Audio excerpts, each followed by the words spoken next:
Cosby Show. Someone got it right. If I had prizes, I would give you a drink probably. But yeah. In 1988, The Cosby Show was the #1 show on TV back then. How many of you remember watching it before it was in reruns? Okay, so the other depressing thing about that time, though, was back in 1988, because The Cosby Show was such a great show, I wanted to be cool, and I thought I could become like Bill Cosby. So I was one of the only high school kids to walk around wearing a Bill Cosby sweater. If you would see the young guy at the bottom of the screen, that was me. And it had remained a mystery to me for years why I was single throughout high school. Never had a date. So I want to take you back down memory lane and thinking back to 1988 and think about what existed and what did not exist back during that period of time.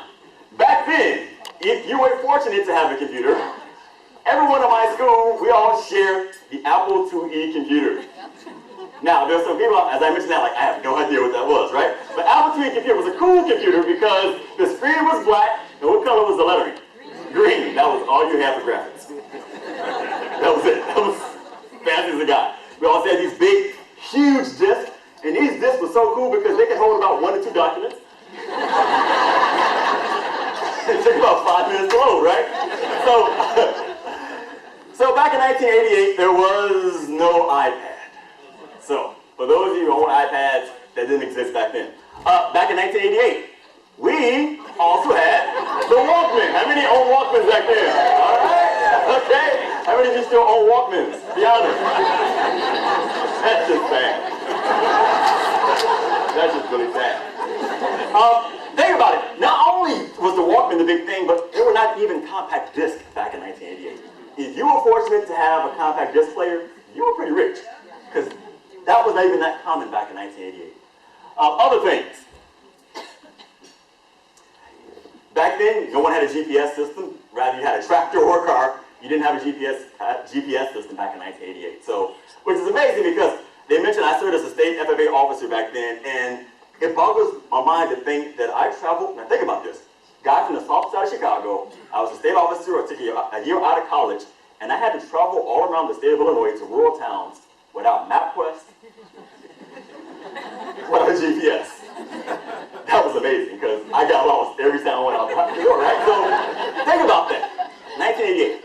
Also, my first job when I was in college, I worked in a specialized computer lab. It was a hidden computer lab on campus where they had this little thing called Mosaic. Anybody ever heard of Mosaic?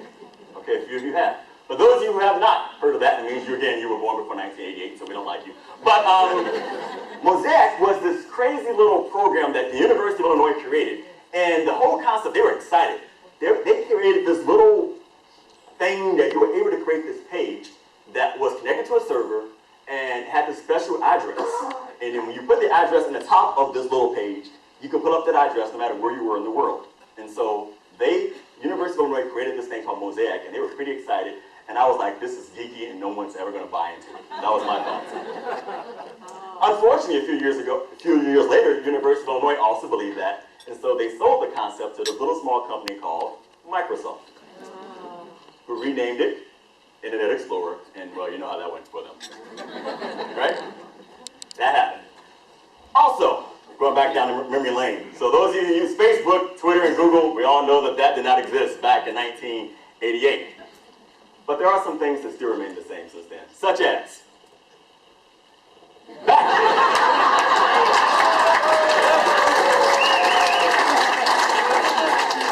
back in 1988, it had been 80 years since the Chicago Cubs had won the World Series.